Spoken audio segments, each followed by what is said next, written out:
Bonsoir à l'Assemblée des Saints. Je me présente, je suis l'inspecteur Gouribi et j'interviens dans le cadre de la DENAP. La DENAP, c'est la Direction nationale des affaires politiques. On est contenu dans le cahier de projet écrit par le pasteur Tagro Nyoleba Sylvain. Je le disais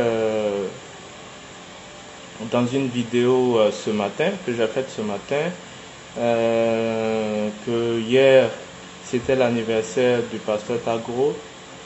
On lui souhaite un joyeux anniversaire.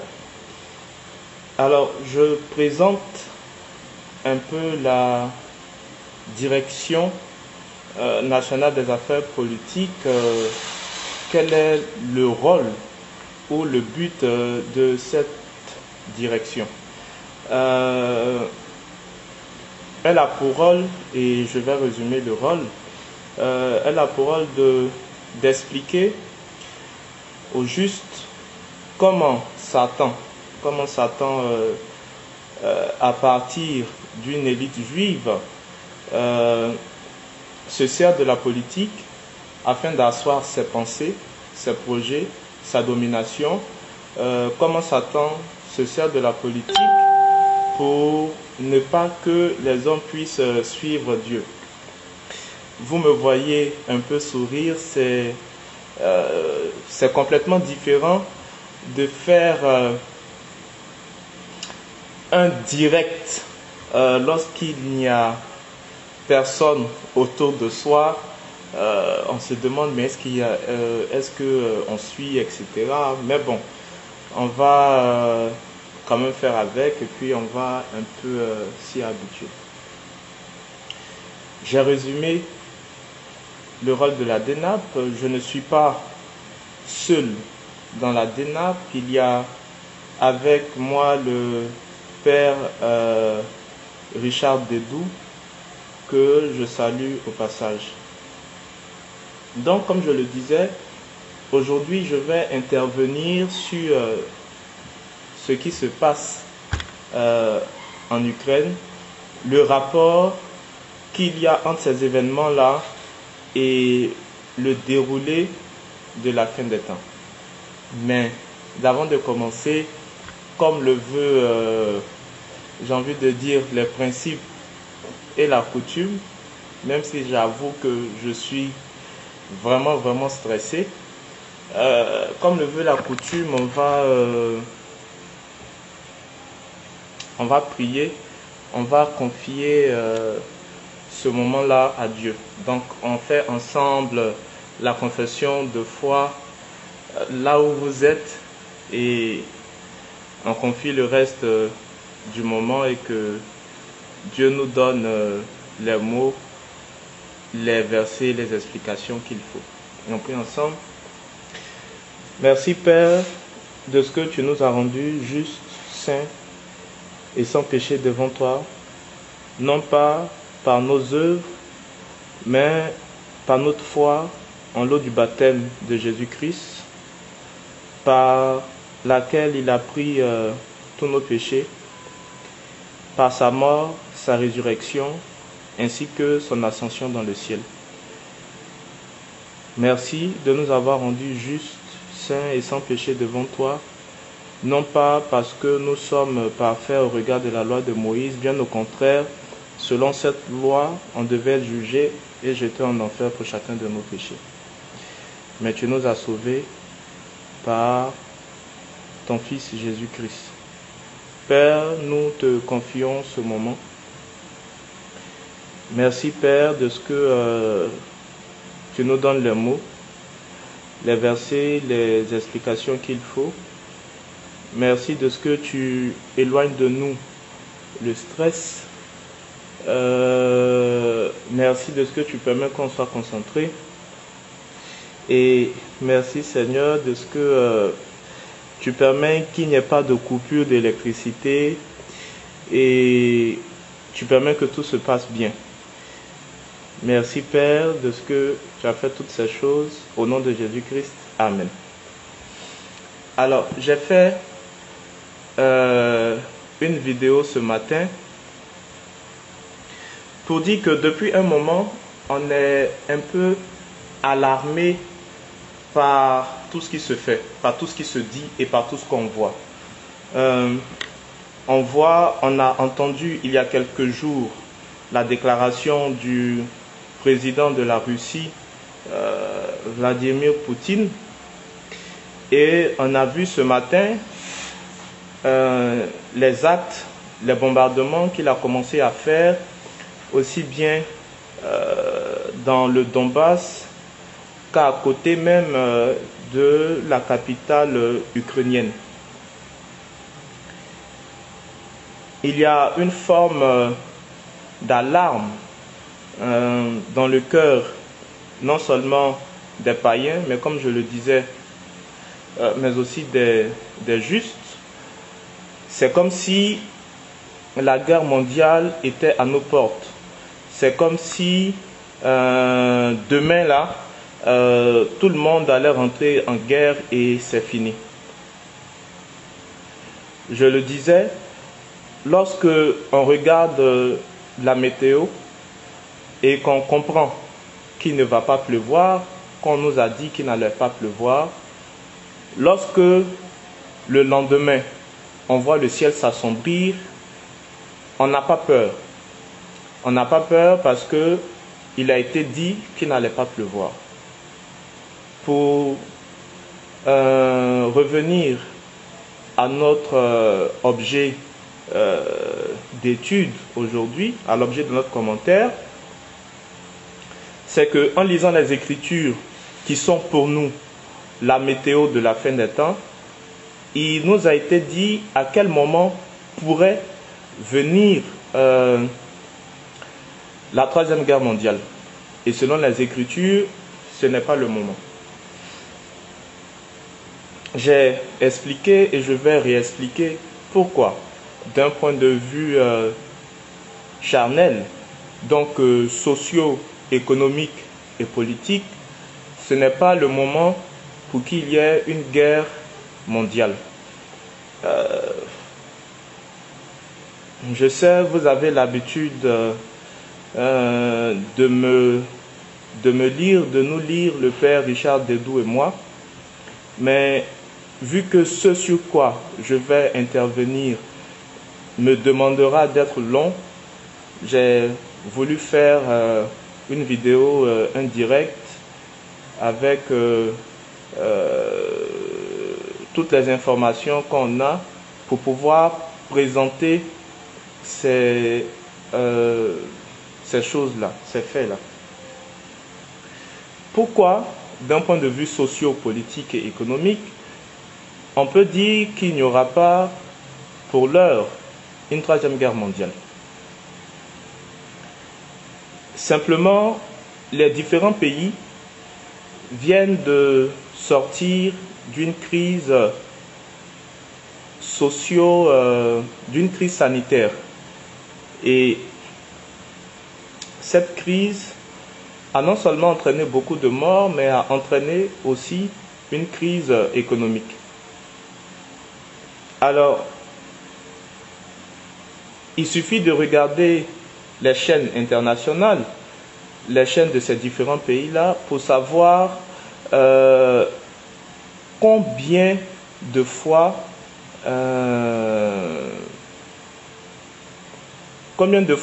ces pays-là souffrent de cette crise économique qui a été la conséquence de la crise, comment je peux dire ça, de la crise sanitaire. On sait que pour faire une guerre, il faut beaucoup d'argent, il faut avoir une économie forte. Et ces différents pays-là, donc je vais dire le bloc occidental, je veux parler de l'Europe, je veux parler de l'Australie, je veux parler des États-Unis puis du Canada, tous ces pays-là n'ont pas une économie en ce moment assez puissante pour aller en guerre. Ça fragiliserait leur économie, leur pays. Maintenant, prenons chaque pays. Je le disais, en France, il y aura une élection. Et le président français, M. Emmanuel Macron, ne peut pas s'hasarder à en ce moment aller en guerre. Il serait attaqué et ça diminuerait ses chances de se faire réélire. Il n'envisagera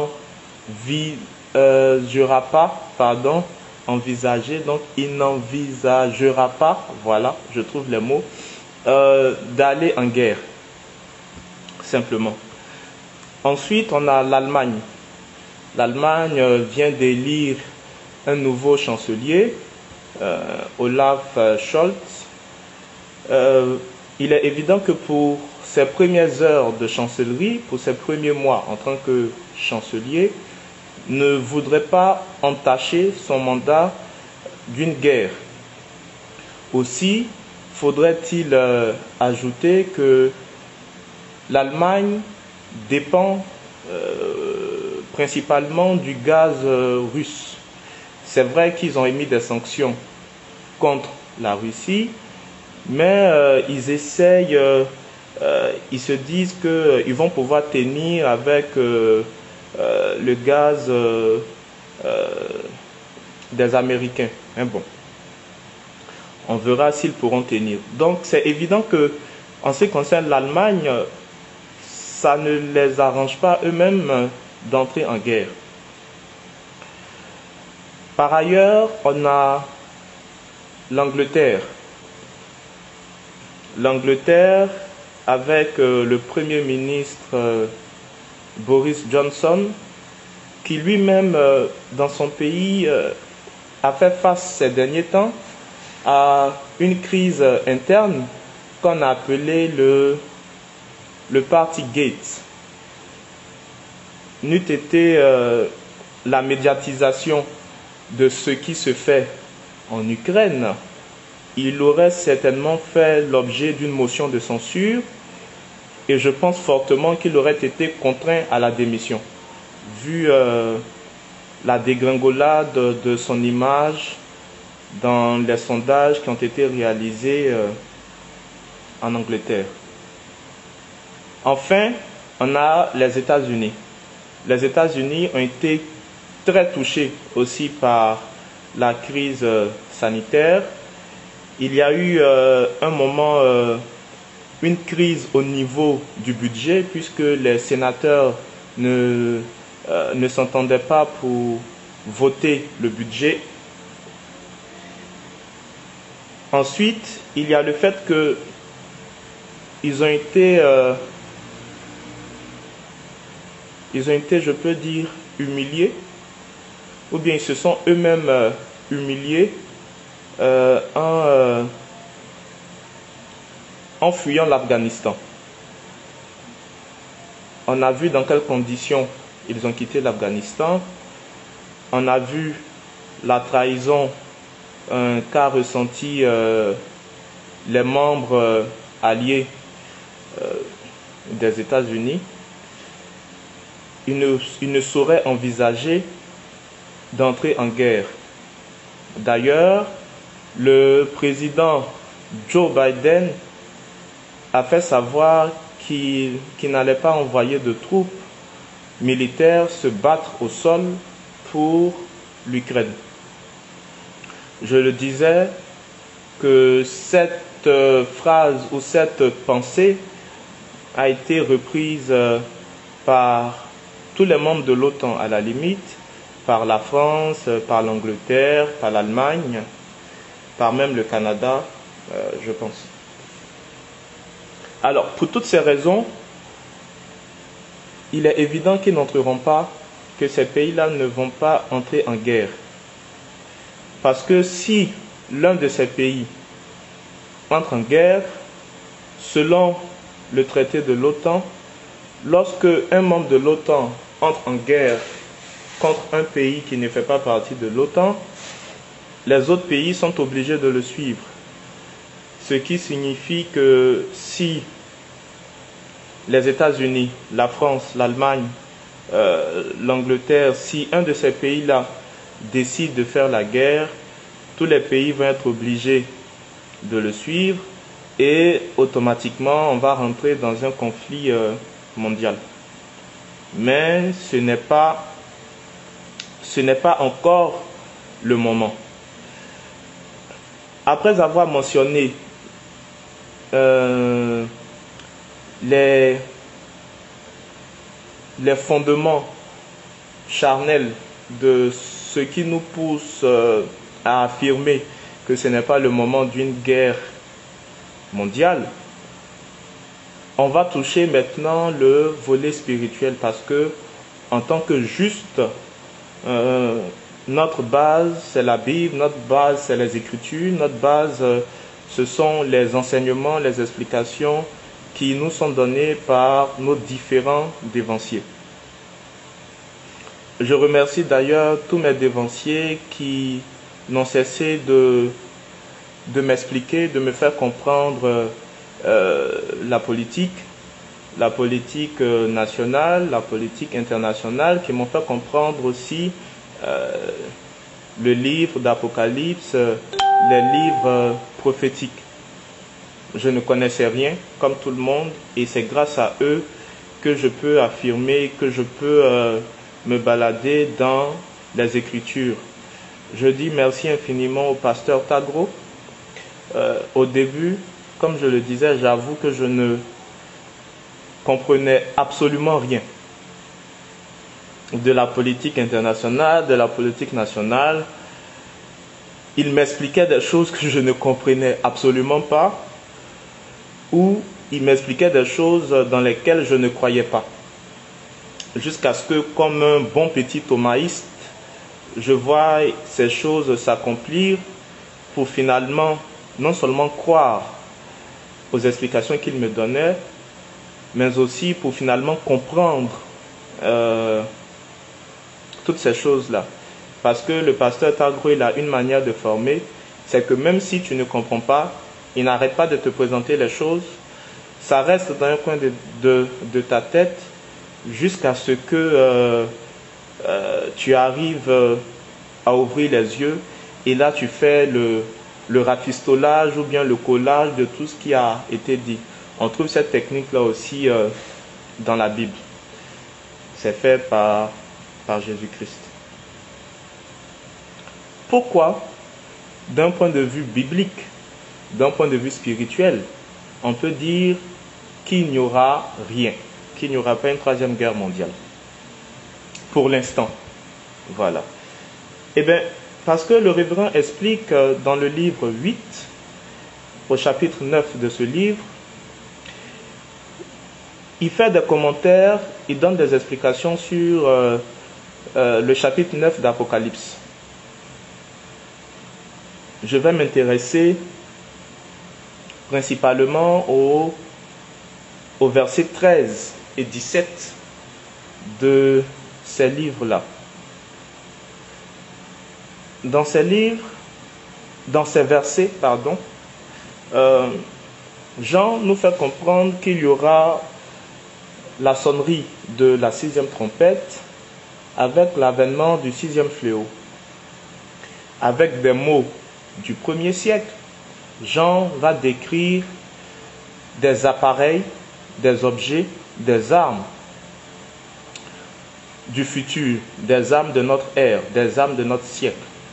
À son époque, il n'y a pas le mot nucléaire. À son époque, il n'y a pas d'armes à feu. À son époque, il n'y a rien de tout ça.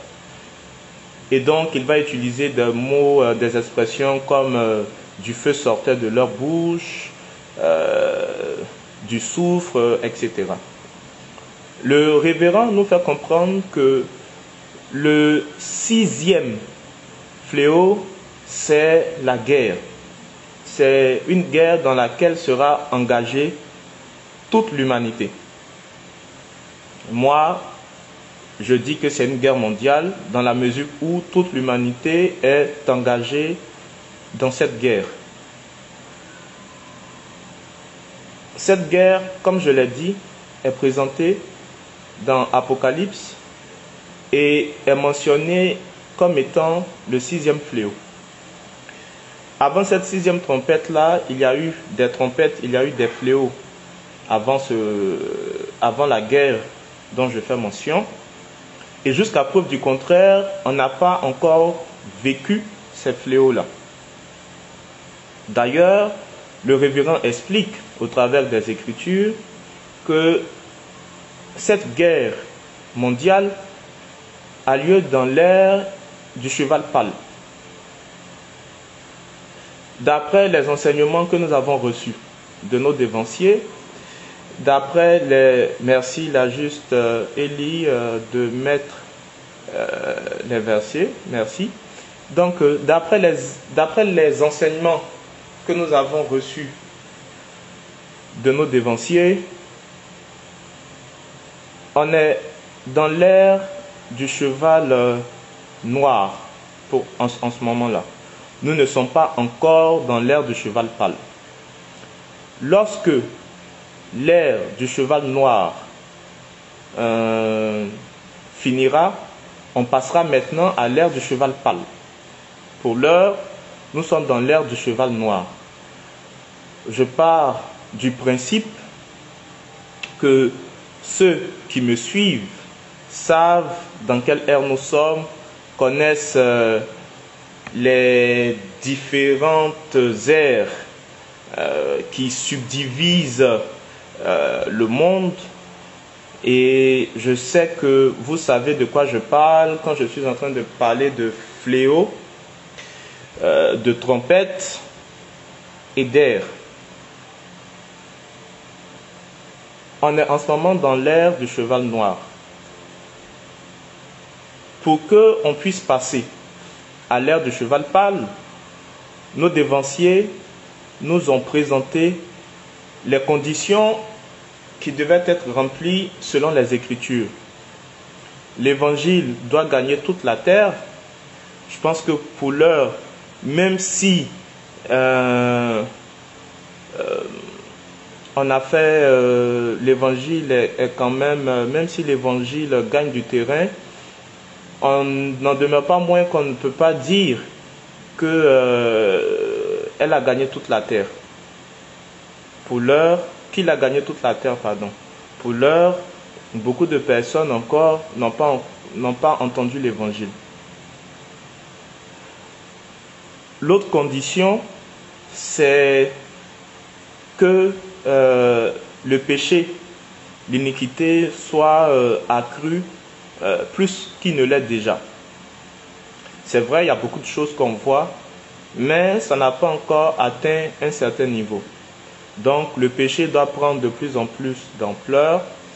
Et là où Satan travaille, Dieu travaille. Donc en même temps que le péché va prendre de l'ampleur, en même temps que Dieu permettra que l'évangile puisse gagner davantage de terrain.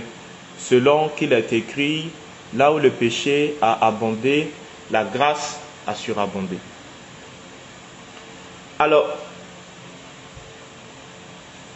maintenant qu'on sait, maintenant qu'on a présenté ce postulat, qui est que on n'aura pas pour l'heure une troisième guerre mondiale par rapport aux événements qui se passent en Ukraine, comment le juste doit appréhender ou peut appréhender ce qui se passe maintenant.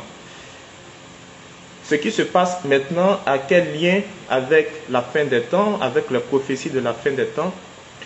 Comment ce qui se passe touche aux événements prophétiques? En quoi est-ce que nous justes, ça nous intéresse? En quoi est-ce que nous justes, ça nous interpelle? Pour pouvoir en venir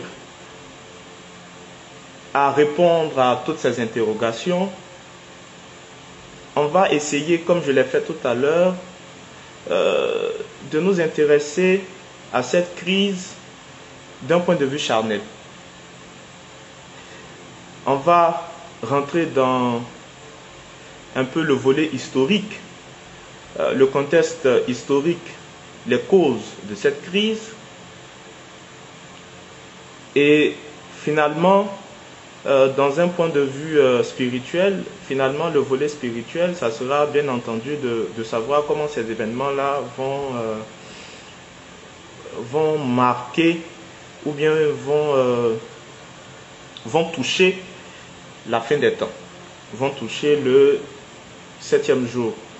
Pour cela, j'ai fait quelques notes. Donc, quand vous allez me voir regarder comme ça, c'est que je suis en train de lire mes notes, ou comme ça, c'est que je suis en train de lire beaucoup de papiers qui se trouvent en face de moi. Je sais que certains après me demanderont mes papiers. C'est le travail du pasteur Zirignon de me demander mes bouts de papier pour prendre des notes. Voilà. Donc, faisons un peu d'histoire par rapport à tout ce qui arrive.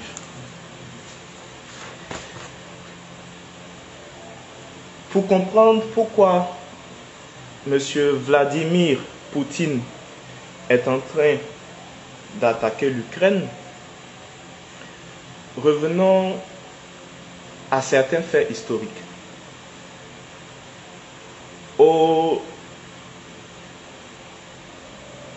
Au lendemain de la Seconde Guerre mondiale, l'OTAN a été créée. L'OTAN, c'est l'organisation du traité de l'Atlantique Nord. Mais avant même d'arriver là, je remarque qu'il y a certains journalistes qui présentent la méchanceté du président de la Russie, Vladimir Poutine, en disant qu'il est méchant, il ne respecte personne, etc. Il y a une chose que les justes doivent comprendre, c'est que selon les médias, l'information est donnée dans un sens. France 24 est une télévision française et je pense que c'est une télévision publique. De ce fait, l'information qui est donnée dans France 24 est donnée dans un axe. Ce serait être idiot de penser que les journalistes nous donnent des informations de façon neutre. Ils veulent qu'on puisse avoir un ressentiment contre telle partie lorsqu'ils nous donnent une information. De ce fait, nous devons faire très attention à l'axe dans lequel nous recevons l'information, une information. Dans le droit international,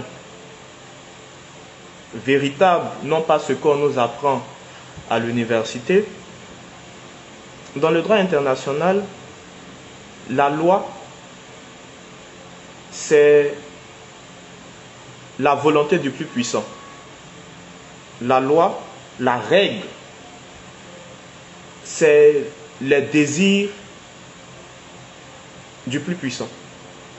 Je pense qu'il y a une citation qu'on apprenait en philosophie en terminale qui disait que le plus fort n'est jamais assez fort s'il ne transforme sa force en loi et son truc, etc., etc. J'ai appris avec le pasteur Tagro à lire la géopolitique, à lire l'information politique. Et il m'a fait comprendre quelque chose qui est essentiel, c'est que il n'y a pas de normes dans le sens moral dans les relations internationales. La norme, c'est que le plus fort fasse ce qu'il veut. Aujourd'hui, certains pays, certains journalistes sont en train de tirer à boulet rouge, sont en train de critiquer la politique de M. Vladimir Poutine en disant que il agit au mépris du droit international. Mais rappelez-vous que dans les années 2000, je pense, les États-Unis, je pense en 2000, dans les années 2000 ou bien 2002, etc., je ne sais plus trop, les États-Unis vont bombarder l'Irak. Le motif, ils vont prendre des photos bidons. Le général Colin Powell, si je ne me trompe pas, va nous montrer un tube aux Nations Unies pour dire que voici ce qui prouve qu'il y a des armes de destruction massive en Irak. Ils vont attraper Saddam Hussein, le tuer, le faire pendre, pour finalement, après, se rendre compte que dans le fond, c'était à cause du pétrole et que c'était n'importe quoi. Il y a quelques années, le président français, M. Nicolas Sarkozy, a estimé que le général Kadhafi, je ne sais plus s'il était maréchal ou bien... il disait qu'il avait atteint un certain niveau, qu'il n'était plus colonel, qu'il n'était plus général, qu'il n'était plus maréchal. Et que maintenant, il était un guide. Donc, le guide libyen, Muammar Kadhafi, était un dictateur. C'est un dictateur, il est en train de tuer les gens automatiquement. Malgré le fait que tout le monde lui demande d'attendre, il se lève, il bombarde la Libye, on attrape le guide libyen dans un tunnel là-bas et puis on le tue, c'est fini. Le plus fort fait la loi contre les plus faibles. Ça, il ne faudrait pas qu'on se leurre. Il n'y a pas de normes, il n'y a pas de morale dans les relations internationales. Donc tout ce que vous voyez s'offusquer en ce moment, comme l'aurait dit quelqu'un, c'est de la poudre de perlimpinpin. Donc c'est du grand n'importe quoi, si vous me permettez l'expression. Donc je reviens pour dire, au lendemain de la Seconde Guerre mondiale, précisément en 1959, l'OTAN a été créée. L'OTAN, l'organisation du traité d'Atlantique Nord, a été créée pour faire face à l'URSS. Le but de l'OTAN, prenons les choses comme ça, le but de l'OTAN, c'est de combattre. Eux, ils disent que c'est de se défendre, mais dans le fond, le but de l'OTAN, c'est de combattre militairement l'URSS, mais précisément la Russie. Parce que si le but de l'OTAN, c'était de combattre l'URSS, vous conviendrez avec moi que en décembre 91, si je ne me trompe pas, ou bien, oui, je pense en 91, il y a eu la dislocation de l'URSS. On ne saurait comprendre que si l'URSS n'existe plus, comment se fait-il que l'OTAN demeure? Ainsi, on comprend que dans le fond, l'OTAN, au-delà même de la Russie, au-delà même de l'URSS, pardon, l'OTAN est là pour combattre la Russie. Cela fonde l'existence encore de l'OTAN. Et en 91, lorsqu'il y a eu la destruction du mur de Berlin, il y a eu une promesse qui a été donnée au président Gorbatchev. Cette promesse-là a été faite par le président Nixon le président des États-Unis de l'époque, qui était qu'il n'allait pas avoir une expansion des activités de l'OTAN, de la présence de l'OTAN. Ce qui va se passer, c'est que les Américains ou les membres de l'OTAN ne vont pas respecter ce qui a été dit. Les membres de l'OTAN vont continuer leur expansion, vont continuer l'expansion de leur organisation dans des pays de l'Europe, dans les pays de l'Europe de l'Est. Donc, lorsque, en 1949, l'OTAN est créée, il y a vraiment les pays avec une mentalité occidentale qui y sont. Et en 1991, la promesse est faite que la réunification de Berlin, la réunification de l'Allemagne, n'aura pas pour conséquence que l'OTAN progresse vers les pays de l'ex-Union République soviétique. Ce qui va se passer, c'est que en 1999, la Pologne, la République tchèque, la Hongrie vont accéder à l'OTAN. Bon, ça ne va pas alarmer plus que ça la Russie, parce que la Russie n'a pas de frontière directe avec ces pays-là. Ça ne va pas les intéresser, ça ne va pas les alarmer plus que ça. Et en 2004, le président Bush va accueillir dans l'OTAN l'Estonie, la Slovénie, la Lituanie, la Bulgarie, la Roumanie, la Slovaquie. Donc, 7 pays du bloc de l'Est vont finalement intégrer l'OTAN. Et là, le président de la Russie va tirer la sonnette d'alarme pour dire, il y a des promesses que vous avez faites à l'époque, que vous n'êtes pas en train de tenir. Vous êtes en train de prendre des pays de l'ex-Union soviétique, vous êtes en train de vous rapprocher de nous. Les membres de l'OTAN vont dire, surtout les États-Unis, vont dire que non, c'est vrai, on se rapproche de vous, mais tout ce qu'on fait, on met simplement des missiles de défense, ce ne sont pas des missiles pour attaquer. Bon, est-ce que les Russes ont mis des missiles chez eux pour pouvoir attaquer les autres au point de présenter dans des pays qui leur sont limitrophes des missiles pour se défendre? Loin s'en faut.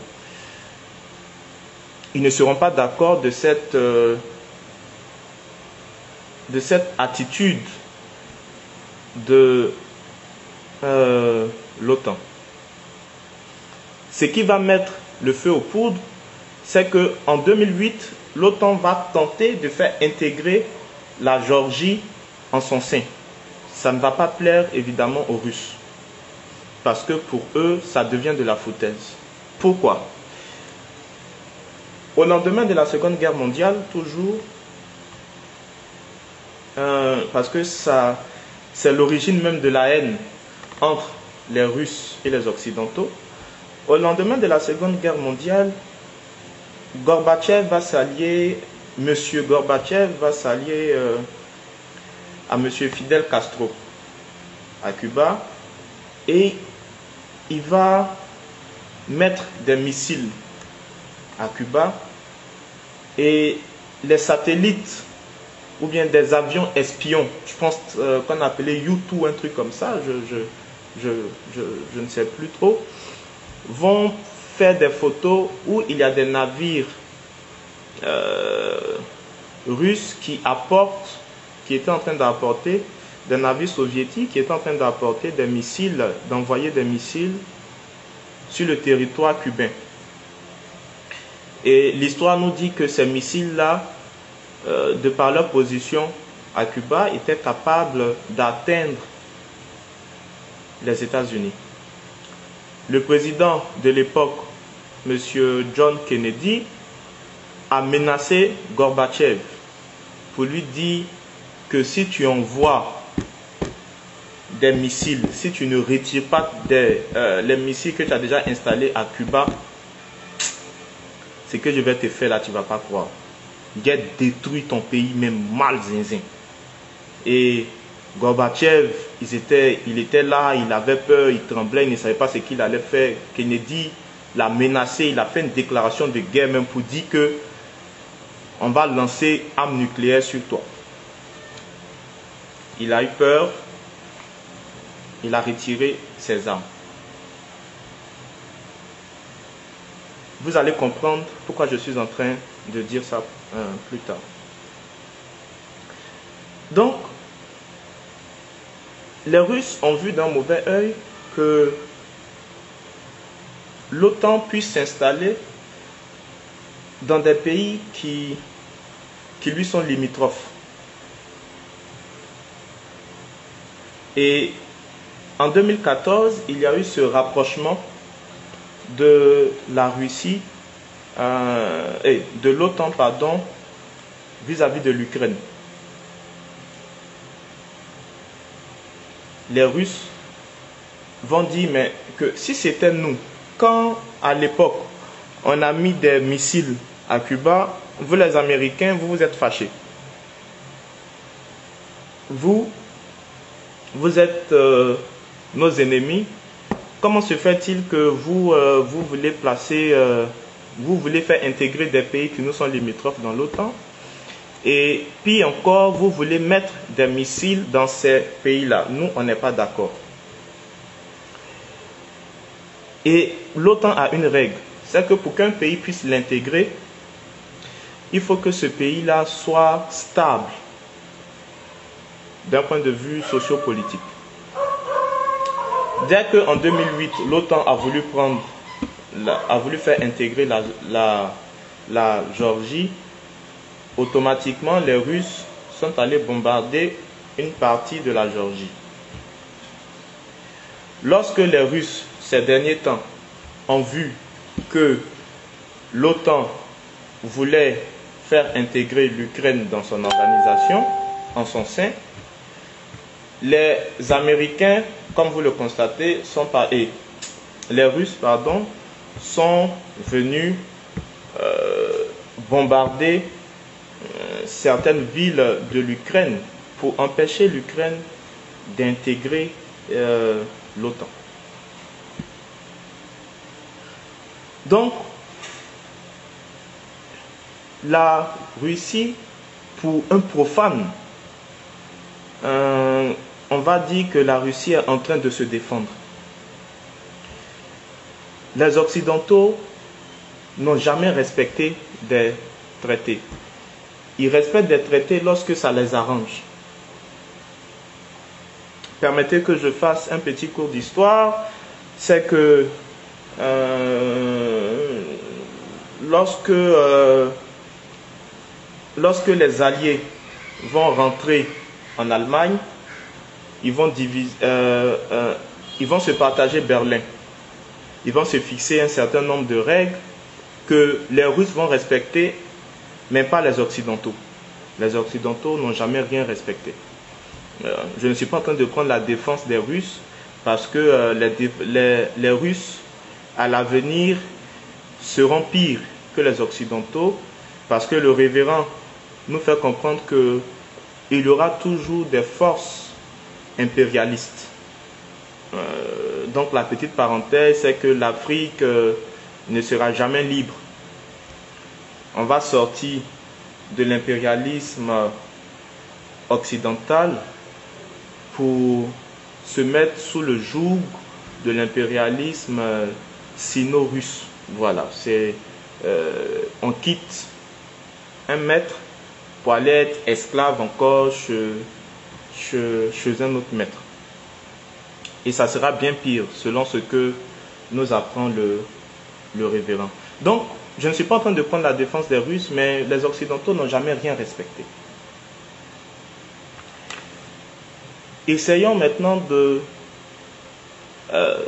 comprendre d'un point de vue historique, pourquoi la Russie décide de prendre l'Ukraine.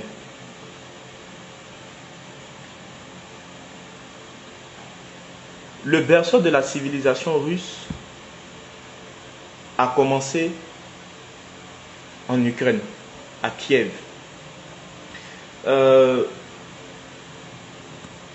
Monsieur Poutine, lors de son fameux discours qu'il a fait il y a quelques jours, va nous dire que l'Ukraine a été créée par les dirigeants russes. Je vois mes notes rapidement. En 1917, Lénine va créer l'Ukraine. Vous allez comprendre pourquoi je suis en train de m'attarder sur ça. C'est vraiment, vraiment important. En 1917, Lénine va créer l'Ukraine. Avant la Seconde Guerre mondiale, Staline va donner des terres à l'Ukraine. En 1923, Staline va donner une autonomie au profit des États qui voulaient devenir indépendants. Donc c'est vrai, il y a l'URSS qui est constituée, mais Staline va dire que les contrées qui veulent devenir indépendantes peuvent le devenir. Si vous voulez être autonome, il n'y a pas de souci. Il y a une partie de l'Ukraine qu'on appelle la Crimée, que la Russie va annexer en 2014. La Crimée appartenait aux Russes. Mais Nikita Khrouchtchev va donner en 1954 comme cadeau, après la Seconde Guerre mondiale, va donner la Crimée à l'Ukraine. Donc, on va comprendre quelque chose. C'est que dans l'histoire même, l'Ukraine a été créée, a été conçue par les Russes.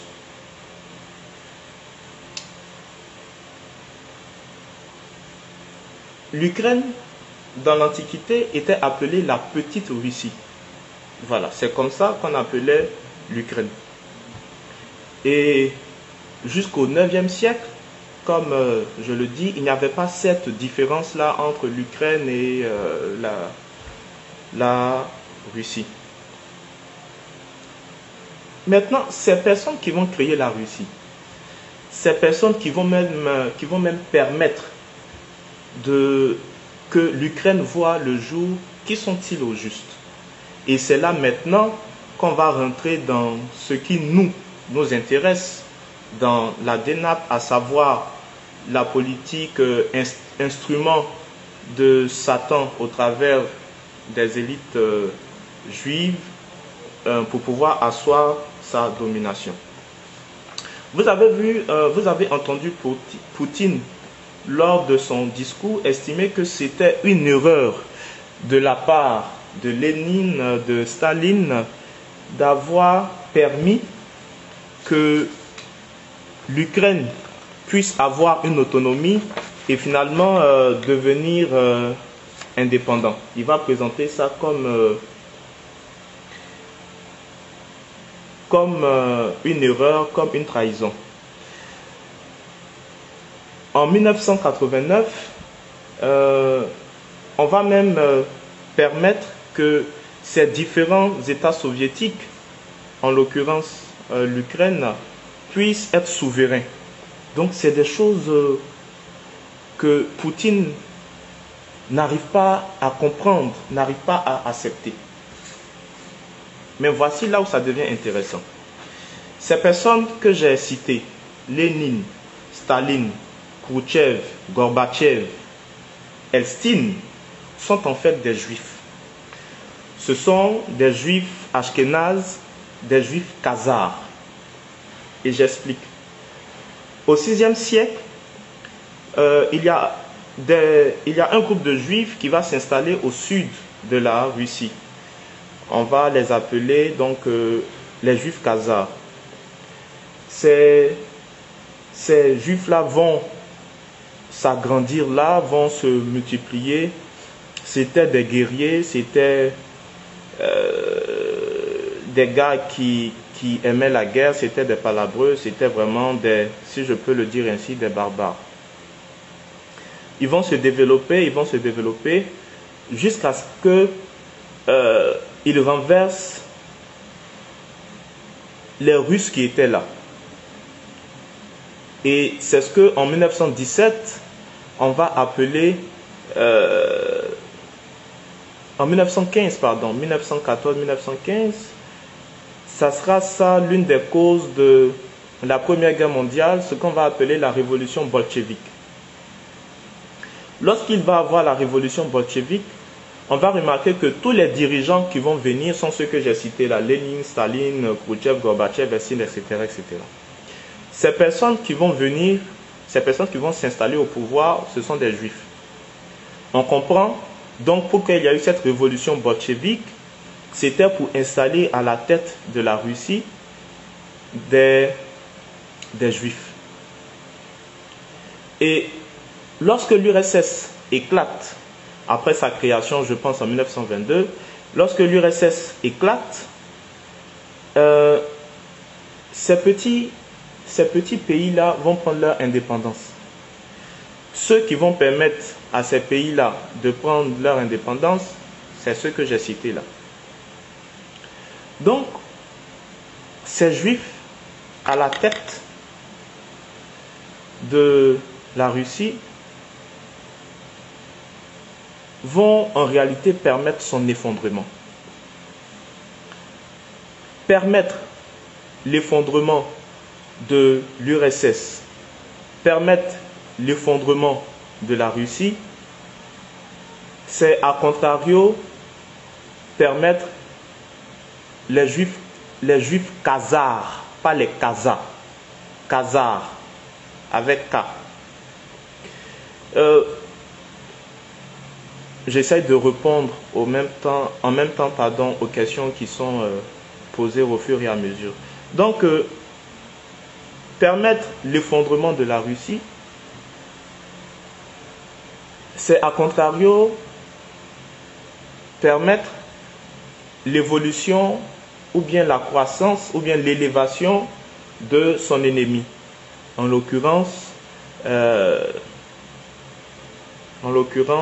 les États-Unis et, si vous voulez, grosso modo, le monde occidental. Le monde occidental est gouverné, est dirigé par une pensée, par la pensée américaine. Ce monde-là est dirigé en réalité par les États-Unis. Les États-Unis, on ne sait pas pourquoi. Bon, les profanes ne peuvent pas donner une explication véritable, mais nous on le sait parce que ce sont les Juifs qui sont allés fonder les États-Unis, qui ont été à la tête des grands empires. J'ai parlé notamment des Khazars qui se sont alliés au roi et au prince pour fonder ces différentes familles-là. Les plus connus des Khazars, ce sont les Rothschild. Et donc, bon là, il n'y a personne pour me rappeler ce que je disais, donc il faut que je fasse très attention à me rappeler ce que j'étais en train de dire. Donc, je parlais de la Constitution.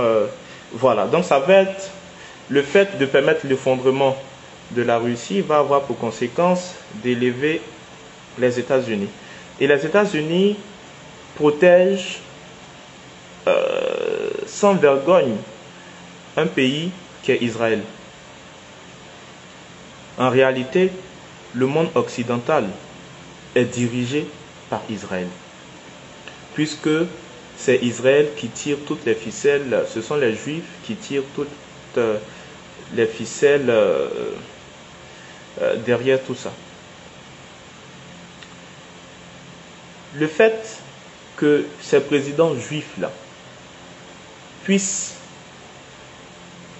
poser les fondements de ce qui allait permettre la dislocation de l'URSS, l'effondrement de la Russie, ça a été simplement pour permettre aux Américains de pouvoir être plus puissants afin de protéger les intérêts d'Israël, les intérêts du peuple juif. Finalement, arrive au pouvoir un gars nommé Poutine, Vladimir Poutine, qui, ne soyez pas dupes, n'agit pas de lui-même parce que derrière, il y a des juifs qui tirent les ficelles. Il y a un autre groupe donc qui n'est pas d'accord avec cette politique qu'a les juifs khazars. Donc lui, il vient pour remodeler les choses. Il vient pour réparer, j'ai envie de dire, les erreurs de ses prédécesseurs. Le président Poutine a un rêve, la reconstitution de l'URSS. Ça, c'est son rêve, que l'URSS soit reconstituée. Pour que l'URSS soit reconstituée, il faut que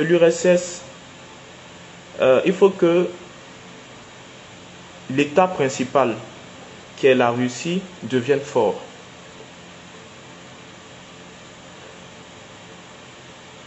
Au lendemain, je dirais beaucoup au lendemain de la Seconde Guerre mondiale, parce que vraiment tout part de là. Et je sais que vous nous avez lu dans Bergerie Céleste, parce qu'on a expliqué pourquoi le conflit entre la Russie et le monde occidental commence à la fin de la Seconde Guerre mondiale. On s'est vraiment étalé dessus, le père Richard Dédou et moi. Donc, vous savez pourquoi tout part du lendemain, véritablement, de la Seconde Guerre mondiale. Il faut quelque chose pour que la Russie soit un État fort. Il faut qu'elle n'ait plus de dettes. C'est malheureux de concevoir que nous, en tant que pays africain, on pense que c'est par les dettes qu'on pourra se développer.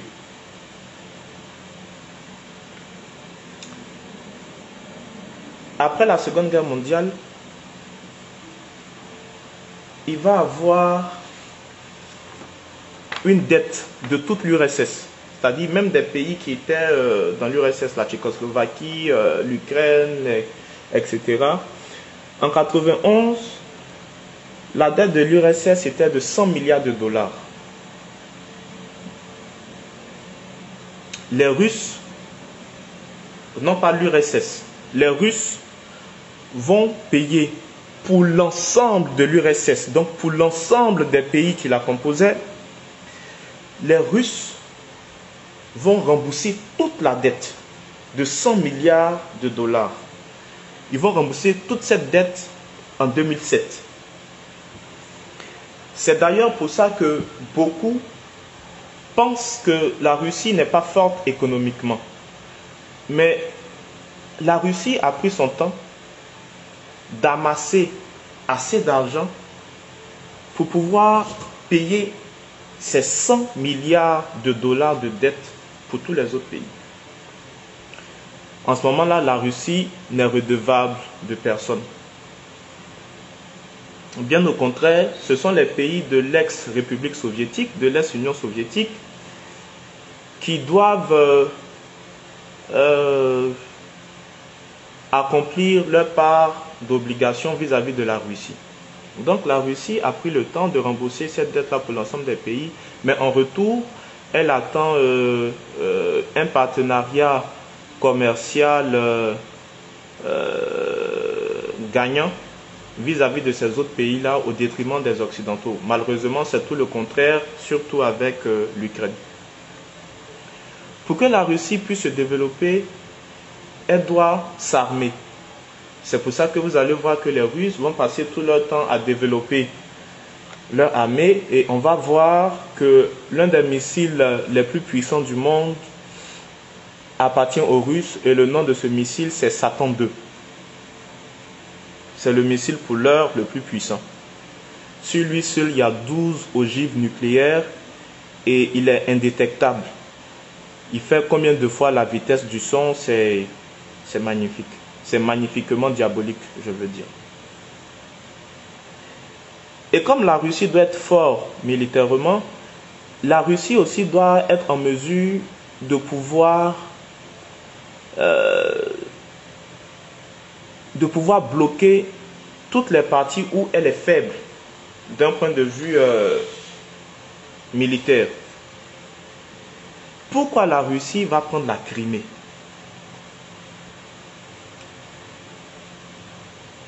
En Crimée, il y a un port, je pense le port de Sébastopol, un truc comme ça. Et ce port-là donne sur, je pense, la mer Noire. Ça fait partie des mers chaudes. J'explique. Les différents ports qu'il y a en Russie, en été, les eaux gèlent. Dans la mesure où les eaux gèlent, si la Russie est attaquée en hiver, elle perd la guerre.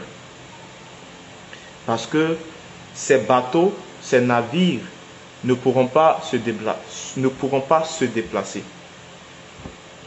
Là où la Russie a accès aux mers chaudes, c'est par la Crimée qui appartenait aux Ukrainiens.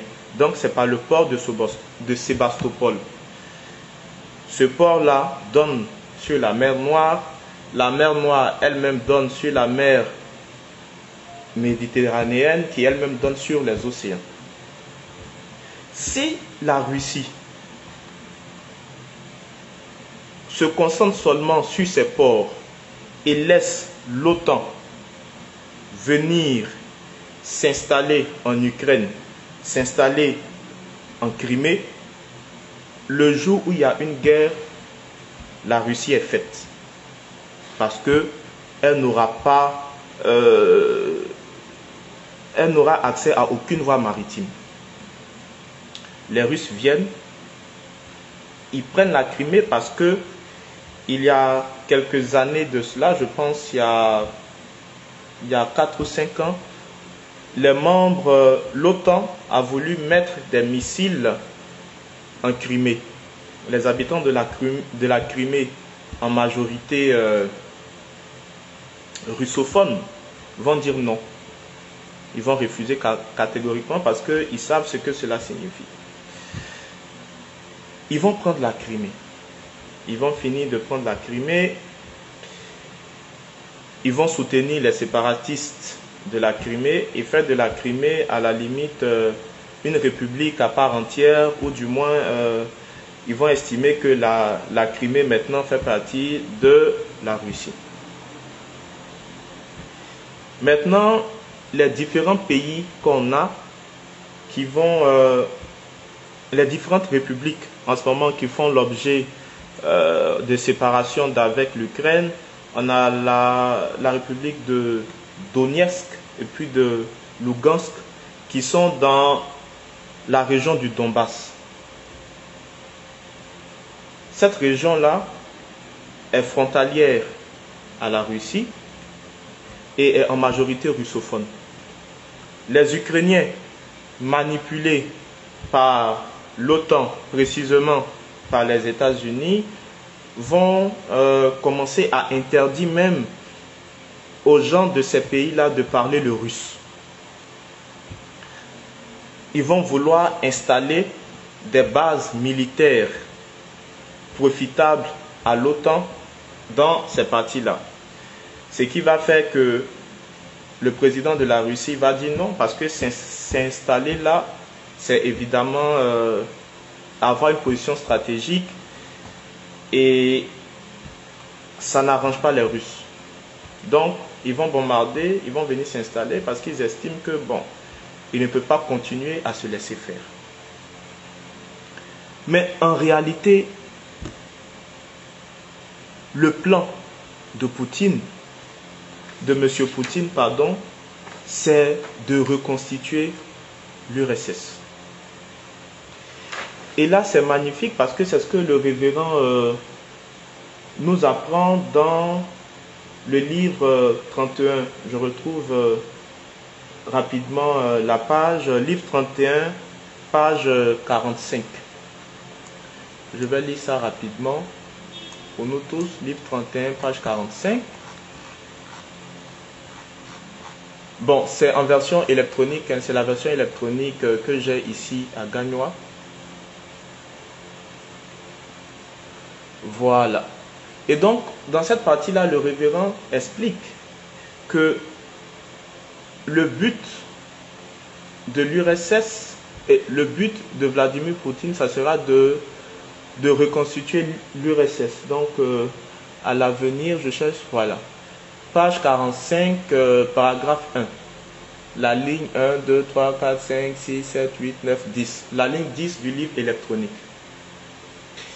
Il dit, à l'avenir, la Russie et les anciennes républiques soviétiques se réuniront de nouveau en une seule.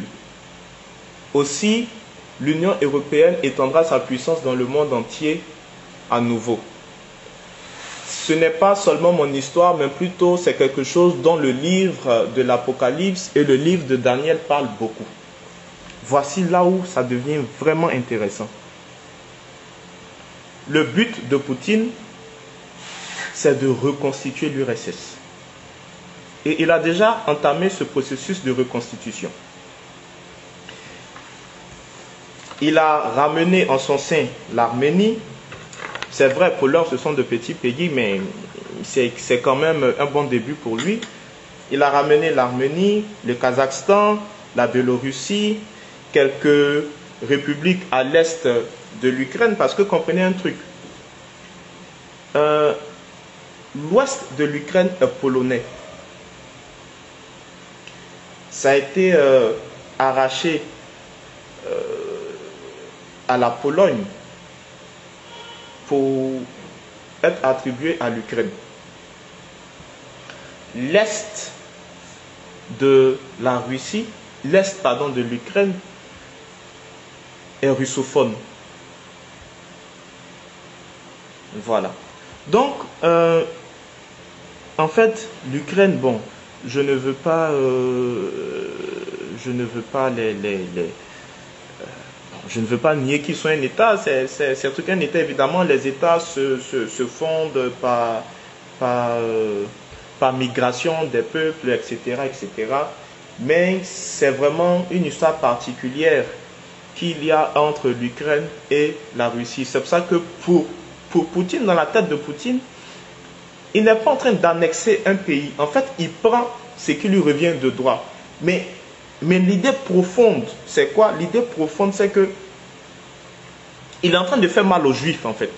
C'est-à-dire, c'est vous qui avez conçu ce pays-là, c'est vous qui avez donné ces terres-là à ce pays-là, c'est vous qui nous avez affaiblis. Maintenant, j'estime que vous avez les foutaises. Moi, je prends ce qui nous revient de droit. Il s'en va annexer ces pays, tranquille. Il est en train de reconstituer l'URSS. Ces choses, le révérend nous l'a dit. Maintenant, quel est l'intérêt pour Poutine de reconstituer l'URSS?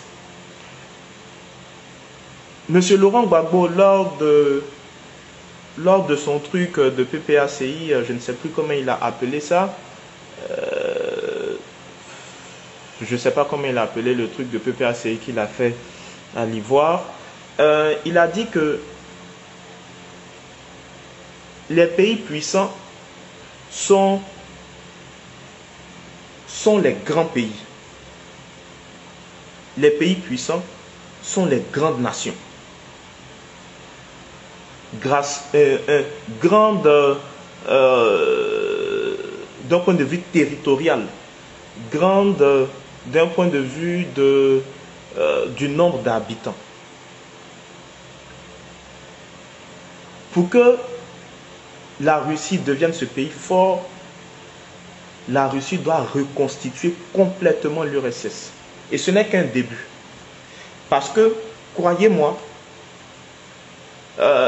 bien entendu, croyez-moi parce que je me base sur les Écritures, ce qui se passe en ce moment en Ukraine, ce n'est que le début de l'offensive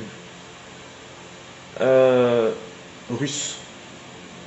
Ce n'est que le début de la recréation de l'empire russe. Je ne dirais même pas l'URSS, mais de l'empire russe.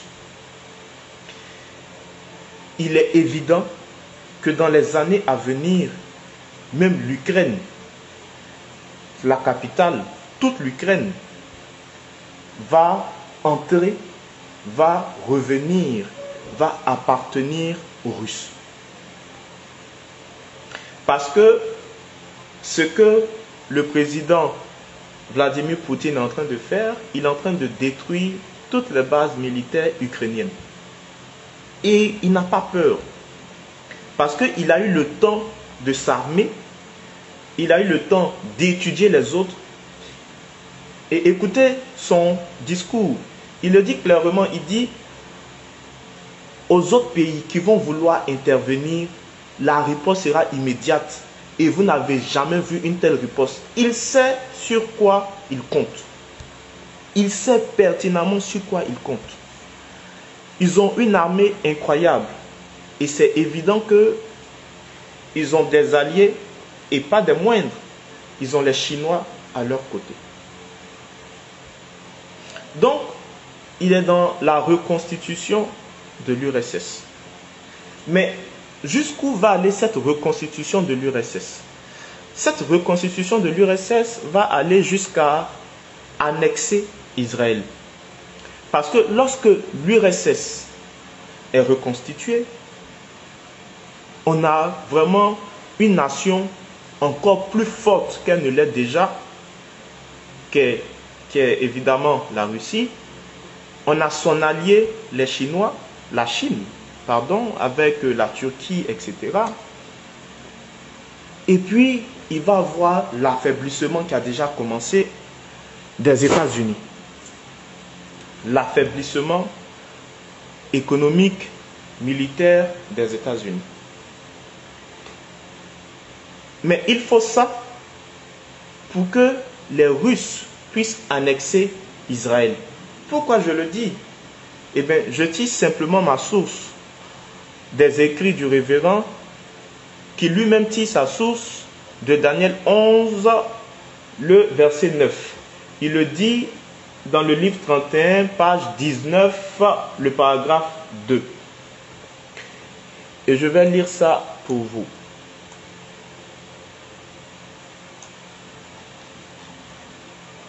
Page 19, c'est toujours en version électronique, page 19, le paragraphe 2. La Bible dit que le roi du Nord envahira Israël à la fin du temps. Je veux que vous fassiez vraiment attention. On va arrêter dans 10 minutes. Si on n'a pas fini, on reviendra demain. Je veux que vous fassiez vraiment attention. La Bible dit que le roi du Nord, bien tiens, le roi du Nord envahira Israël à la fin des temps. Et cela n'a pas de sens pour la Russie, un pays comme cela, de demander la démocratie ou des réformes politiques. Quand le révérend parle du roi du Nord, il fait référence à celui qui va diriger la Russie.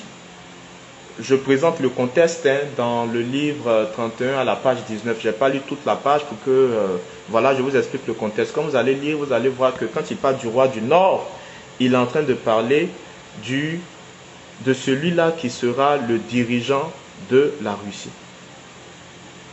C'est pour ça que ce que Poutine fait en ce moment est important pour le déroulement des prophéties.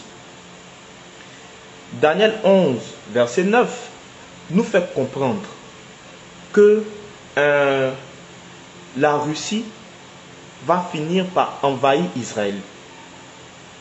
Pour que cela soit fait, ce n'est pas possible d'annexer Israël en ce moment quand on n'est pas une nation forte. Pourquoi? Parce que Israël est protégé par les Américains. Il faut que la Russie s'élève, que la Russie ait un maximum d'alliés très forts. Il faut que les États-Unis s'affaiblissent militairement et économiquement pour que finalement l'annexion d'Israël soit possible. Il faut que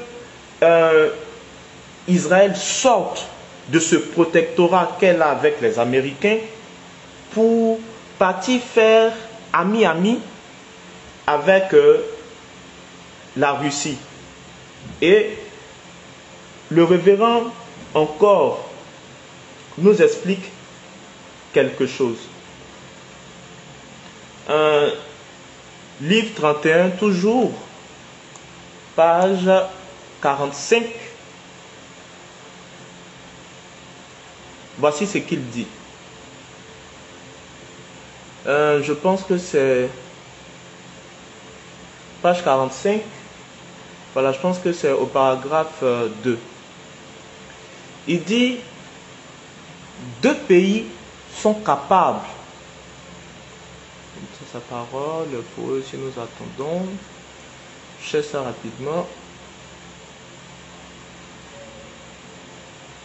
Donc il dit que deux pays, voilà, page 45, deux pays sont capables d'envahir Israël. La Russie ou l'Union européenne. Voici ce qu'il dit. Mais avant ça, dans le livre de Daniel 11, précédemment, il vient de nous dire que c'est de la Russie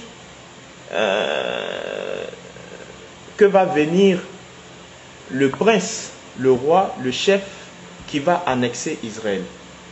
Donc il le dit clairement. Il dit que 3 ans et demi après que la nation d'Israël soit annexée, viendra la fin. C'est pour ça qu'il faut suivre attentivement les déplacements de la Russie, mais surtout Israël. Parce que tout ce que M. Poutine est en train de faire, c'est de devenir de plus en plus puissant pour finalement s'installer, pour finalement annexer Israël. Parce que les États-Unis ne feront rien en ce moment-là. Quand les gens vont voir que les États-Unis ne peuvent rien faire, et que c'est seulement les sanctions qu'ils vont donner, et que après ça, malgré ces sanctions, la Russie va toujours rester cet État fort, petit à petit, les gens vont se dire, mais voici les Russes, quand eux, ils veulent agir, ils agissent. Et puis, il n'y a pas quelqu'un qui dit quelque chose. Les gens ont peur d'eux. Bon, pourquoi finalement ne pas quitter les États-Unis? Parce que même l'Europe va se désolidariser, même l'Europe va se désolidariser des États-Unis pour finalement s'allier à la Russie. Donc, on va se dire, mais tiens, voici des personnes qui sont assez fortes, des personnes qui sont assez fortes, qui n'ont peur de rien, qui sont belliqueux, comme le dit le révérend toujours dans le livre 31. Alors, pourquoi ne pas s'allier à ce peuple-là? Et puis, c'est ce qui va arriver. Ce qui va arriver, c'est que les États-Unis ne pourront rien faire. Mais il y a des il y a des versets qui expliquent précisément ce que nous sommes en train de dire.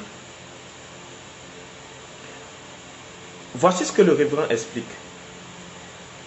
Le révérend explique dans le livre 31 à la page 173 que la Russie va signer un traité de paix avec Israël.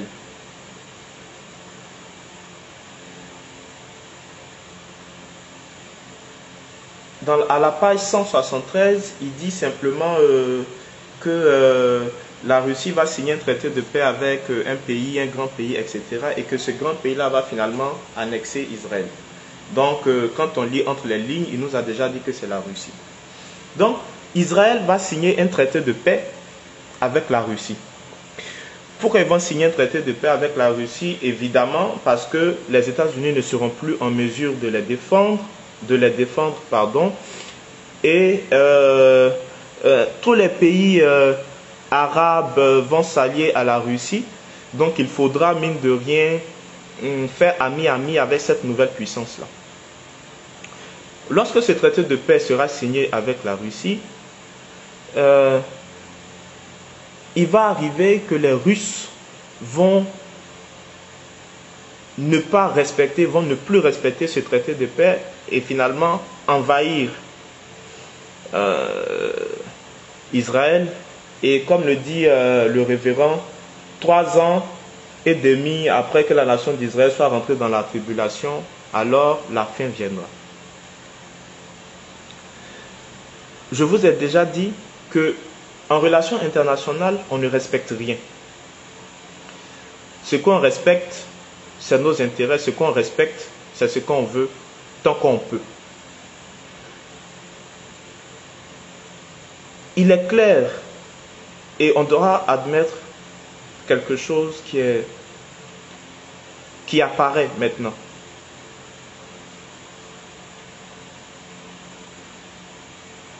Il est possible, il est plausible que celui qui va s'asseoir dans le temple, comme me l'a expliqué le pasteur Tagro, soit celui qui soit puissant à l'époque où ce pays qui aura signé ce traité de paix avec la Russie et avec Israël l'envahisse. Je ne sais pas si celui qui va faire ça sera Monsieur Vladimir Poutine, je ne sais pas. Mais une chose est claire, si ce n'est pas lui, celui qui va hériter de son fauteuil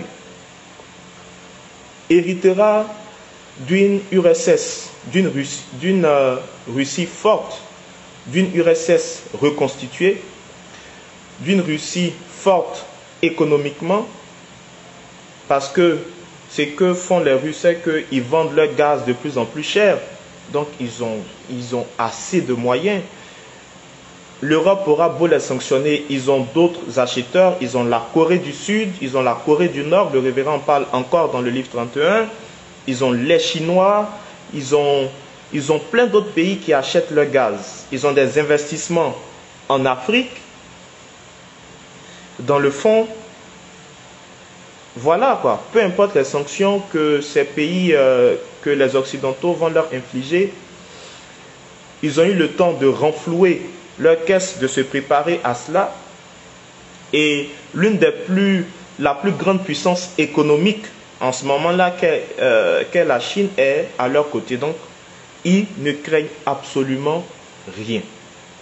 Celui qui va hériter du fauteuil de M. Vladimir Poutine héritera d'une puissante Russie, d'une puissante URSS économiquement, militairement.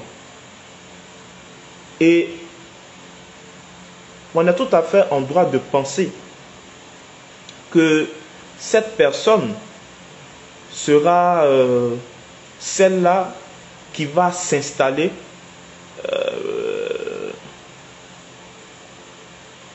qui va s'installer dans le troisième temple. On est en droit de penser cela. Maintenant, le fait que la Russie va annexer Israël est contenu précisément, est écrit noir sur blanc dans 2 chapitres de la Bible. C'est écrit noir sur blanc. Ces versets-là, ces chapitres-là, présentent clairement que c'est le président, c'est le prince de ces pays-là, c'est le prince de la Russie qui sera à la tête de l'armée qui va venir envahir Israël. Mais vu qu'il est 21h01,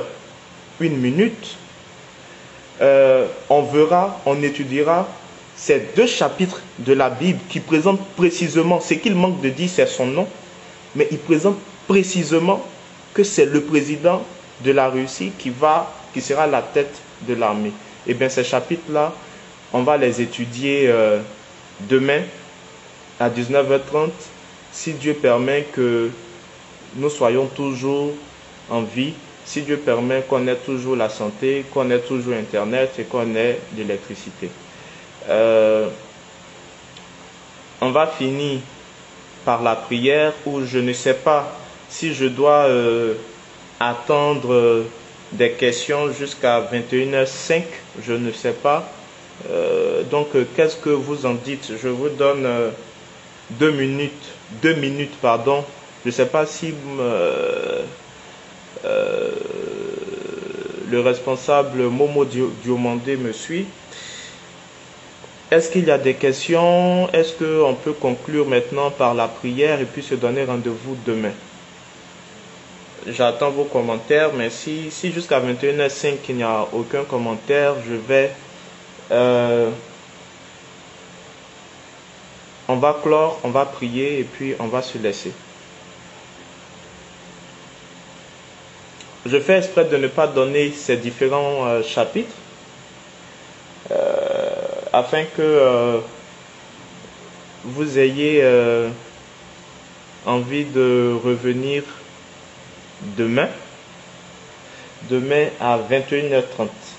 Et non, qu'est-ce que je raconte? À 19h30. Comme ça, on va attaquer directement. Et demain, vous aurez l'occasion aussi de poser des questions. D'accord, donc je vois, merci pour le cours, je vois Amen, donc je pense qu'il n'y a pas de questions.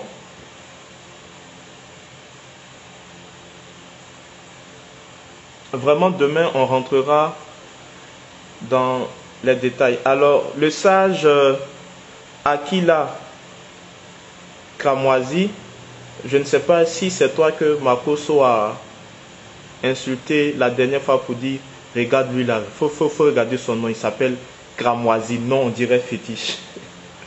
Je ne sais pas si c'est de toi qu'il parlait, mais bon. Alors quel sera le rôle de la Chine dans cette affaire? Le rôle de la Chine dans cette affaire, c'est des sanctions ont été adressées à l'encontre de la Russie. Des sanctions économiques. Ces sanctions-là visent à faire plier la Russie parce que on va empêcher, on va mettre un blocus sur les produits venant de la Russie et principalement c'est le gaz.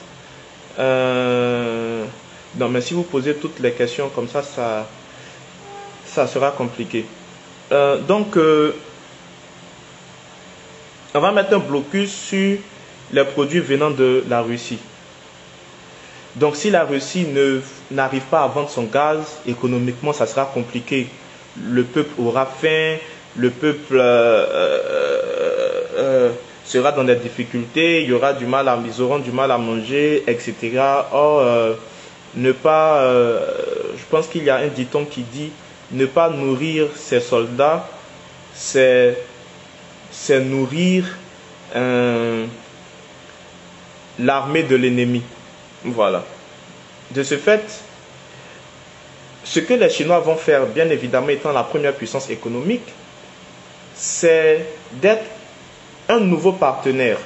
C'est d'être celui qui va payer les produits qui vont venir de la Russie. C'est celui qui va soutenir économiquement la Russie parce que les deux ont un ennemi commun. Je ferai un jour un enseignement, un cours, on va dire ça comme ça, sur l'origine de la haine entre les Chinois et les Américains, entre les Russes et les Américains. Bon, l'origine de la haine en ce qui concerne les Russes et les Américains, ça vous le savez, c'est la Seconde Guerre mondiale.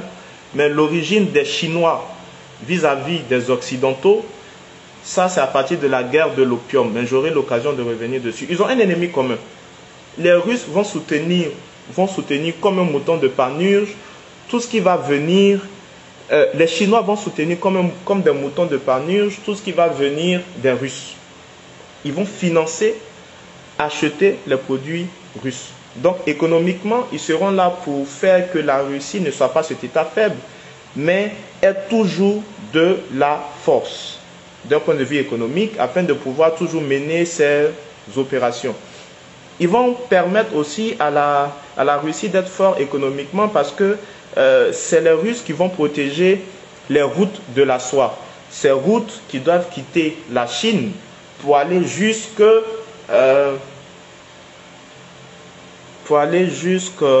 Europe. Mais ça doit passer par la Russie et c'est les Russes qui vont protéger ces routes-là. Question de Idriss Nafolo. La question c'est, est-ce que le président Poutine travaille en collaboration avec l'élite juive? C'est évident parce qu'il y a des gens qui tirent les ficelles. C'est vrai, il y a plusieurs groupes de juifs qui se font la guerre, mais eux-mêmes ne savent pas que la personne qui tire les ficelles derrière, c'est une élite juive avec qui on a eu l'occasion d'échanger, qui elle-même est guidée par Satan. Donc, ce désir qu'a Poutine de reconstituer l'URSS, ce désir-là est inspiré par des juifs qui ne sont pas d'accord avec la politique juive qu'il y a en ce moment. Mais ce que beaucoup ne savent pas, c'est que Poutine déteste Dieu. Voilà, il n'y a qu'à lire certains articles qui présentent la chrétienté en Russie, ils s'en fichent pas mal. Ils ne s'en fichent pas mal. Voilà. Donc, c'est le même qui va après, si c'est lui qui est l'antichrist, s'il est toujours vivant à cette époque, je le dis avec des pincettes, c'est le même qui va se proclamer Dieu. Voilà, donc il s'en fout de Dieu pratiquement. Et il faut que ces choses arrivent pour que les Juifs puissent se retourner vers Dieu. Et c'est écrit précisément dans ces 2 chapitres qu'on va étudier demain. C'est écrit noir sur blanc. Question de Yasmine Conan. Quelles seront les conséquences à long terme sur l'Afrique avec l'évolution de la Russie? C'est une très belle question que tu poses, sans dire que les autres questions n'étaient pas belles. Ces conséquences pour l'Afrique seront que on va changer de partenaire. Le révérend explique que l'impérialisme sera de plus en plus accru dans le monde. À la fin des temps, on aura une forte montée de l'impérialisme. De ce fait, les Français, les puissances impérialistes qui sont là en ce moment en Afrique, vont débarrasser le plancher pour que viennent s'installer les Chinois et les Russes. Donc, à long terme, sur l'Afrique, il y aura un changement de puissance impérialiste. D'abord, les Russes vont nous faire croire qu'on est dans un partenariat gagnant-gagnant, ils vont être un peu souples. Et à la fin, ils vont devenir de plus en plus difficiles envers nous, au point où en Afrique, ça sera vraiment la misère, les choses seront vraiment compliquées. C'est pas pour dire que les Russes viennent pour que l'Afrique soit une puissance comme la leur, non. Dans les relations internationales, celui qui est puissant veut rester seul, plus puissant, afin d'asseoir sa domination. Voilà, il ne veut pas qu'il y ait quelqu'un qui soit plus puissant que lui. Si tu es petit, il va vouloir te rendre petit toujours. Si vous êtes égalitaire, il va vouloir que cette égalité-là puisse être maintenue. Voilà, il va vouloir que vous travaillez ensemble. Ça, c'est comme ça. Donc, pour l'Afrique, on aura un changement de pouvoir impérialiste, mais à la longue, ces personnes-là vont devenir de plus en plus méchantes. Et nous tous, on va commencer à chercher Dieu. Quelles seront les conséquences à long terme sur l'Afrique? Voilà, quel sera le rôle de l'Afrique dans cette histoire? Ce n'est pas comme la Seconde Guerre mondiale où les Français, parce que c'est seulement les Français qui ont eu besoin de nous pour faire la guerre. Sinon, les autres pays n'avaient pas besoin d'Africains. Ce sont les Français qui ont eu besoin de nous pour faire la guerre, pour libérer Paris. Ils ont eu besoin de nous et des Russes. Parce que ce sont les Russes qui ont libéré la capitale française. Ce sont avec les troupes africaines, donc avec les tirailleurs sénégalais.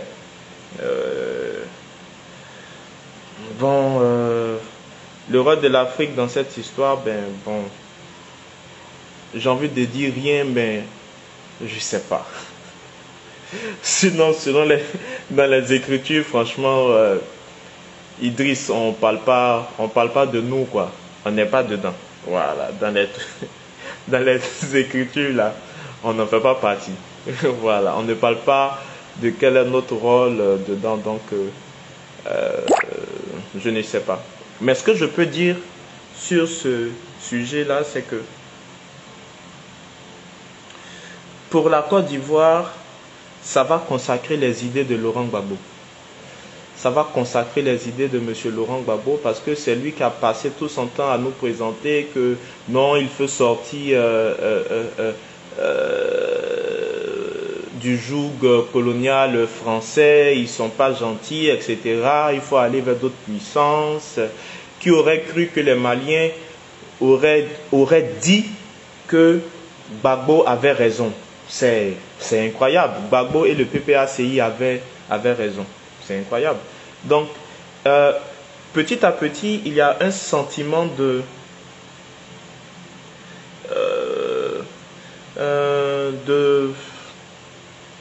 il y a un sentiment de colère contre la politique française dans les pays africains. Alors, les Africains veulent se tourner vers une autre puissance. Voilà quoi. Ils vont se tourner vers une autre puissance. Ce qui va faire qu'on va dire que celui qui avait dit ça, c'était M. Laurent Gbagbo et qu'il avait raison lorsqu'il disait tout ça, etc. Donc ça va le consacrer, ça va consacrer ses idées. Parce que je sais que vous avez lu ça dans Bergerie Céleste, que son bon fils spirituel, est le conseiller des affaires étrangères russes en ce qui concerne la politique africaine en Afrique, en ce qui concerne les investissements russes. C'est évident que Awadon Melo, tout ce qu'il conseille, c'est en faveur de M. Laurent Gbagbo. Donc ça va consacrer ses idées, ça va le hisser, comme on le dit tout le temps, au rang d'un Nelson Mandela. Et voilà quoi. S'il n'y a pas d'autres questions, on va arrêter là. Je vous donne rendez-vous pour demain pour comprendre ces deux chapitres dont je parle qui présentent parfaitement que tout va venir de la Russie, pourquoi ça vient, quel est le but recherché par Dieu. Et donc, on n'a pas peur parce que de ces événements qui se déroulent en ce moment, ne saurait venir pour l'instant la Troisième Guerre mondiale. On va prier pour finir. Merci Seigneur pour ce moment. Merci d'avoir permis que nous puissions présenter ta parole. Merci de ce que tu nous as donné les mots, les versets, les explications qu'il fallait. Tu nous as donné les moyens aussi pour pouvoir faire ce direct-là. Merci de ce que tu as disposé toutes choses. Merci de ce que tu protèges les justes qui se trouvent en Ukraine. Merci Seigneur de ce que tu nous donnes de comprendre de tout ce qui est fait en ce moment dans le monde d'un point de vue politique. Merci de ce que tu permets que demain encore nous soyons là. Merci de ce que tu as béni cette nuit, tu as béni notre nuit, tu as permis qu'on ait un sommeil paisible. Tu nous as éloignés de tout danger. Que toute la gloire te revienne, Père. Au nom de Jésus-Christ, j'ai prié. On a prié. Amen. Merci de m'avoir suivi. Que Dieu vous bénisse.